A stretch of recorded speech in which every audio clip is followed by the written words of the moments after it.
Good evening, everyone. I hope you are having a fantastic day. I am your host, Latrice Rice, your certified mindset coach. I help bereaved Christians regain hope by rediscovering their identity and healing through writing. Today, we are talking about unlocking your time. So today's masterclass topic is called Time Unlocked: 3 Keys to Maximize Your Time and Write Your Story. How many of you have said, I want to write my story, but I can't find the time to do it? If that's you, put in that comment section. You're talking to me. Put in the comment section, you're talking to me. All right. How many of you have started writing your story? Let's say you started it, but you haven't finished that story yet. Put me in the comment section if that's you. How many of you started writing your story and you started writing your story more than 1 year ago and haven't finished it yet? Put me in the comment section. All right, now that I know who I'm talking to in the room, listen, if you are catching this on replay, put hashtag replay in the comment section just to let me know that you viewed this video and that you're here so I can come back and greet you and answer any questions that you may have. Again, we're talking about 3 keys to maximize your time and write your story. I totally understand. For those of you who put me in the comment section for all 3, don't feel bad. Please don't. Understand. I've been there. I understand. It's hard sometimes, especially when life keeps going. Some of you may have children. Some of you have a full-time position as well. You may have a husband or a wife, for those gentlemen that may be watching this video, or even a significant other, because even when you have a significant other and you're trying to see if you're going to marry this person or whatever, there's still time involved, right? So there's still time involved that has to be used, and sometimes it's very difficult to find the time we need to write our story. So today I'm going to share with you 3 keys to maximize your time and write your story. The first key, I can write it down or put it in the comment section. The first key to maximize your time and write your story is you need to secure your why and map out your time. Before you can begin to get focused on completing a task, you have to have a purpose for its completion. Why do you want to write your story? Many people have gone through things in their lifetime and they still haven't written a book about it. Who is your book designed to reach? Why is it important that it gets out? If you can't think of a why, who is it going to impact in your life, in your family, your community? If you can't think of at least 5 to 10 reasons why this is important to you, it probably would be a little difficult to stay focused, because again, things come up all the time and you have to prioritize what's most important and how do I get these things done and still be able to have time for me, because you are your most valuable asset. You still need time for yourself. Even if you're writing your story or you're working full-time or you're helping some of your relatives out or you're babysitting for somebody, or all the different things that we do, we still need time for us. So you need to secure, the first key is to secure your why and map out your time. So now that we've secured our why, maybe for some of you, the reason why you're writing this story is because you want somebody who is struggling with the same issues that you've dealt with to not have to struggle with those issues for a long extended period of time, because you have the solutions in your story. You've overcome some things. You want to share with them the steps that you took to overcome those things. Maybe that's your why, to help somebody else not have to stay in that position that you once were in for an extended period of time. Maybe your why is to have residual income for years to come for your family, for yourself, because you are helping somebody else and you're being blessed financially because of it. Maybe your why is because you just simply want to get the story out and experience healing as you're writing your story. Maybe that's your why. I can't tell you what your why is, but I encourage you to secure your why. Once you know exactly what that why is, we can do several things with the why so that you can keep it in front of you at all times, which will encourage you to continue to write this story. Now we secured our why, we also have to map out our time. How do I map out my time? Many of you say, I don't have any time. I just don't have time to do it. I've been trying, but I can't find the time. One way that you can map out your time to find the time is you can create a royal time map. What that looks like is you take at least one typical day out of your week and walk through every occurrence during that typical day. For example, if my typical day is on a Monday, right? This is a day that's an average day out of the week that I typically do the same thing, right? So I'll pick Monday. Well, Monday, I'm going to write on my time map. I wake up 6:30 a.m. I have breakfast at 7:30 a.m. I have my shower, right? I want you to put every single thing that you do, put a time next to it. Every single thing that you do during that typical day, we're going to map out our time. After you've mapped out your time, then the next thing, and after you, this is how we're creating our royal time map.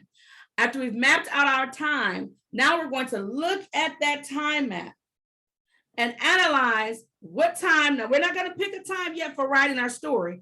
We're just looking at it to see what time is possibly available to write the story on that typical day. So I talked about getting up at 6:30, right?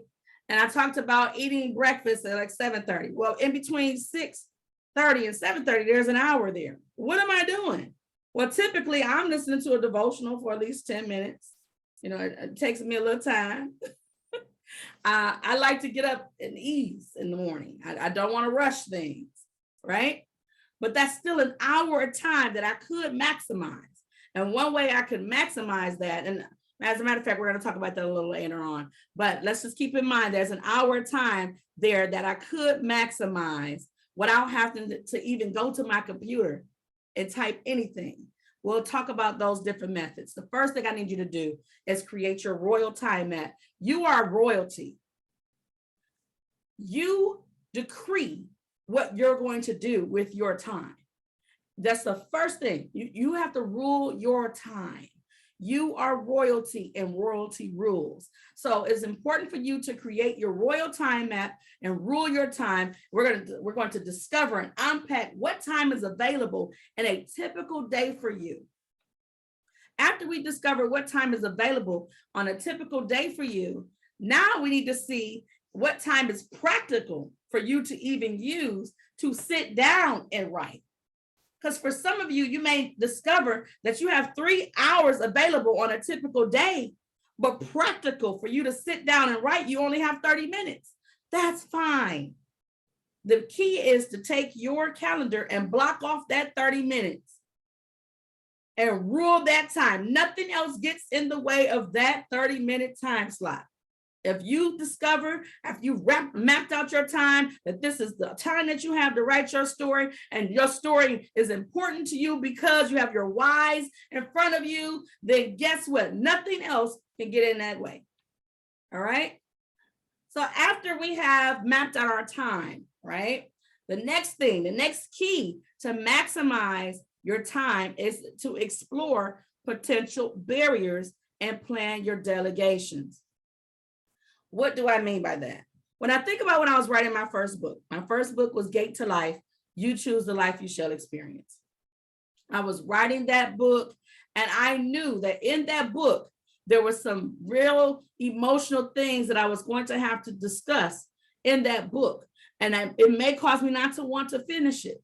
So one of the things that I did, because that would have been a potential barrier, and my purpose for writing that book was to reach other youth who may be dealing with anger issues, other youth who may be considered AIDS orphans because they lost one or both parents due to AIDS before they were 18 years old, or other youth who are just simply dealing with some hardships that could be impacting them even in school, right? A lot of times we'll say this kid is bad, but we don't see what that kid's home environment is. or what's causing these different behaviors that we're seeing. But if you're writing your story and you have some things that you've experienced, that you've overcome, it could be a potential barrier to you finishing that story, because you may not want to revisit that pain.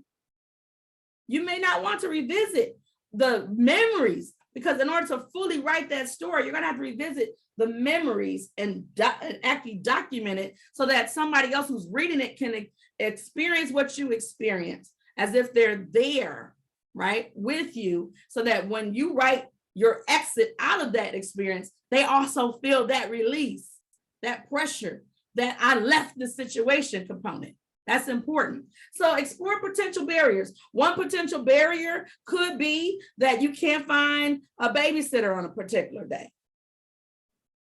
One potential barrier could be that your job requires you to work late.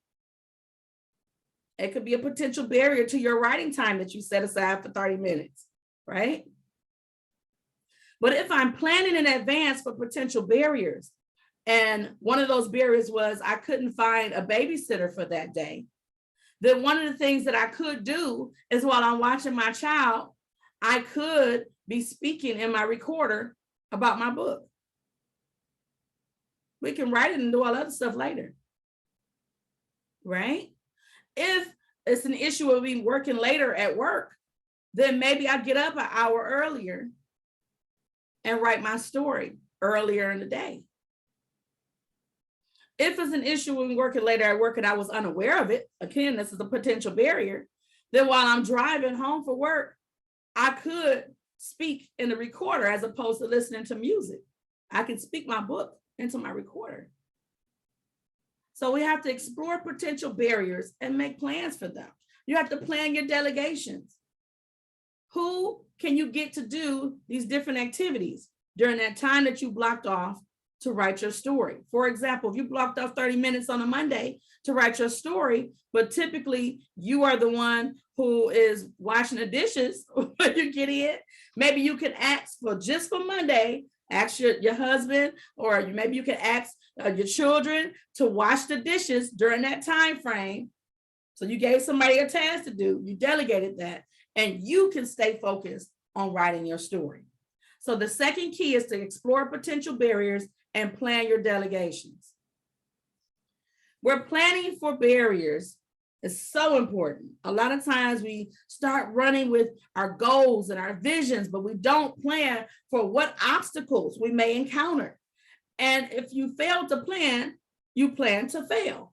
We need to make sure that we plan for potential barriers. So what could possibly happen to get in the way of you writing your story? Are there things that could be delegated? What triggers could help you get back started? That is important. Is there a particular sound that could help you get back started in writing your story if you fall off? Because sometimes we're writing our story and things can get really hard and we can fall off because we don't want to face it yet. We don't want to deal with that yet. But what trigger could help you get back started? Are there images that could trigger you to get back started? Is it looking at a plaque that has your why on it in front of your office desk that can help you get back started? So what are your triggers? Think about that. What triggers can help you get back started? And just kind of write those things down. It's important to stick to your schedule. If you're going to maximize your time, you have to stick to the schedule that you create. Again, you are royalty, so you are ruling your time. When you write out what you're doing on that particular day, you have made the king's or the queen's decree. You have decreed this is what's going to take place. And because you decreed it, that settles it. That's what it's supposed to be. Your yay is your yay and your nay is your nay. As the scripture says, let your yay be yay and let your nay be nay. So your yes is yes and your no is no. And if you wrote it on the board, you said, this is what I'm going to do, and that settles it. Try not to put more than 5 to 6 things on your day. Let that be your max. Because one thing about it is, as we're doing our best to maximize our time, we can't get overwhelmed when we put too many things on the board, too many to-do items. You can use alerts in your phone. I have over 7 alerts in my phone on a given day. alerts to let me know to make a phone call, alerts for upcoming business meetings, alerts for, sometimes I put an alert in there to study my scriptures because I want to make sure I get that done. So whatever task you put on your dry erase board, you can also put alerts in your phone to alert you to do it. That is so helpful because we get busy. And it's not that you don't want to do it. You've already made up your mind, you desire to do it. God has spoken this vision for this book into you, and you know you're called to write, and you are committed, you want to do it, but sometimes things get in the way, and we need reminders. So you can use the alerts on your cell phone. That wonderful cell phone that we have has multiple purposes, more than just us talking on it. Let's use it to the best of our ability. Let's maximize that cost that we pay every month. You can post your why. If you decide to post your why, I would say post it somewhere where you're going to look at it on a constant basis. In my office, directly across from my desk, I have my vision board, which lists the things that God showed me that I'm going to do in this year, right? All those things are on my vision board. And my why is all of my babies, my nieces, my nephews, my god babies, my church babies. So on that particular wall are pictures of them around my vision board. So when I get off track, I look across the desk and I see my why in front of me. This is why I'm going so hard. This is why I'm continuing to write this story. This is why I'm dedicated to doing what I need to do to heal through this process. Post your why somewhere that you're going to consistently see it, which will help you stick to your schedule. Next, make sure you celebrate yourself. Too often we act like we're robots and we just keep going. We're going. We don't take time to celebrate ourselves. Make sure you schedule some time to celebrate yourself. It could be one of the things I did the other week to celebrate myself was just giving myself a pedicure. I have my foot spa, and during that week, I had really done an amazing job with all of my tasks.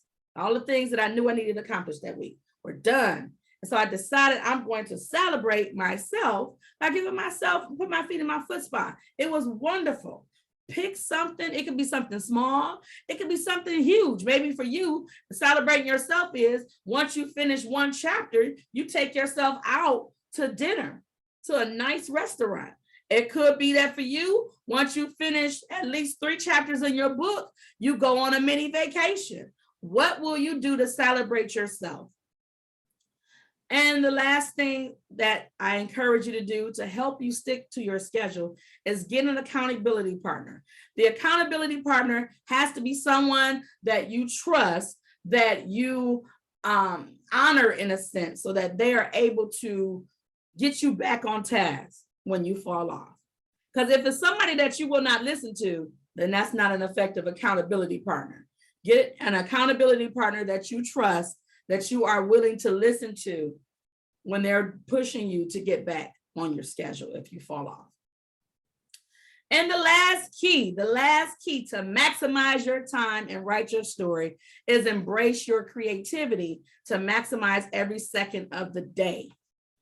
Put that in the comment section. Embrace your creativity to maximize every second of the day. All right. If I'm going to maximize every second of the day, and I'm going back to that example I gave you all in the very beginning when I said I had 1 hour from between 6:30 and 7:30 a.m. During that 1 hour, I have my devotional time. That's my time with God. That's important. I have my prayer time, right? During that 1 hour. Okay. So let's say I have 30 minutes left in that 1 hour to write my story, but I don't have time to go over to my computer to write it. I can take my cell phone and hit the record button and just start talking about events that I plan to put in my story. I can speak that into the recorder, and at a later time, I can transcribe that so that it can be already written for my book. Maximize every second of the day. When you're driving to work, some of you travel and it takes you at least 30 minutes to get to work. That's 30 minutes of time you can be writing your story. speaking into your recorder. What are some key events that took place in your life that has to be in the book? Talk about them in the recorder. Each day, it can be a different event during that time you're driving.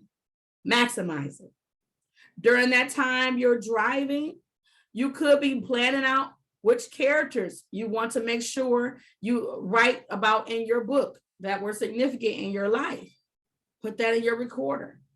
That way, when you do get the time to sit down at a desk, you can either listen to that recording and type it out yourself, or you can pay somebody. You can send somebody a recording and pay them to type it out. Pay them to transcribe it. Let's say you've looked at your time, you've created a royal time map, and you have discovered that you don't have time. You just simply, you don't have any time where you can sit down and write your story physically on a computer, or writing your story using pen and paper. Because for some people, they would rather write it using pen and paper. That's fine. Then you can record it, transcribe. We talked about that method a little briefly. There's also writing software that you can purchase, right? Where you can speak into the software and it can type everything up for you. There's a ghostwriter that you can hire, and all you do is tell them about your story and they will write it and structure it and all of that for you. Now, typically, if you hire a ghostwriter, it is a higher price point because the ghostwriter is going to write your story as if they were you, but their name does not appear anywhere in your book. Only you know you hired somebody else. And another thing that you can do, if you discover that you just simply do not have any time, you can draw or create a mind picture. And what I mean by that is you can create, for some of you who love to draw, you can draw the different events, images of the events that you plan to put in your story, so that you at least have that mapped out. So when you're ready to write, you know exactly what you're talking about. So you can draw those pictures and put them somewhere, and you can move the pictures around and put them in the order that you want them in, so that when you're ready to write, you just look at the image and flow. You can create a mind picture using other things on your computer, such as, PowerPoint. You can use pictures, graphics to create a mind picture and just post it in front of you. So when you do have time to write, you already know exactly what you're writing about. So these are some methods that you can use. There's many more, but these are some methods that you can use so that when you do have time, if you don't have time to write it yourself, you can get assistance and still get that book out. Because again, the book, there's somebody waiting on the solutions that only you have because God gave them to you during your process. So that book is so essential to get published and get it out there so someone can have the steps they need to succeed. If you are like me and in the beginning you struggled with finding the time to write, and now you've looked at some things, we've gone through this process, and you say, you know what, I am ready to write my story. I have my royal time map. I am dealing with some emotional things that gets in my way sometimes with writing this story, and I need someone who can hold me accountable and also help me with other tips and things to get this story out. Then I have two solutions that are available for you. One solution is our From Thought to Plan program. This is a group program. This program is 3 months. There are several different sessions that you would have, but this particular program is for the person who desires to write and publish their story on their own. They do not want any assistance with regards to a publishing company publishing their story, but they do want all the information and all the steps of how they can self-publish this story. If that program sounds good to you, then click the link down at the bottom, schedule your call, and let's get you set up with that program. The second solution that I have for you is the Royal Takeover program. If you are like me and you said to yourself, look, it was already enough just to get the story out. I need somebody else to edit it. I need somebody else to publish it. I need somebody else to do some of the marketing for this, for this book. Then the Royal Takeover program is the best program for you. It is a 6-month program. There are several different one-on-one sessions that you get and a lot of other things. But at the end of the day, for that program, we will publish your book through Royal Clarity View and also help you market that book. So it's a lot, but you can do this. I know it's a lot. Writing your story can be challenging, but you can do this. I would love to help you get started. Let's schedule your call to determine which program is best for you. Visit royalclarityview.as.me, and I look forward to speaking with you. Have an amazing night.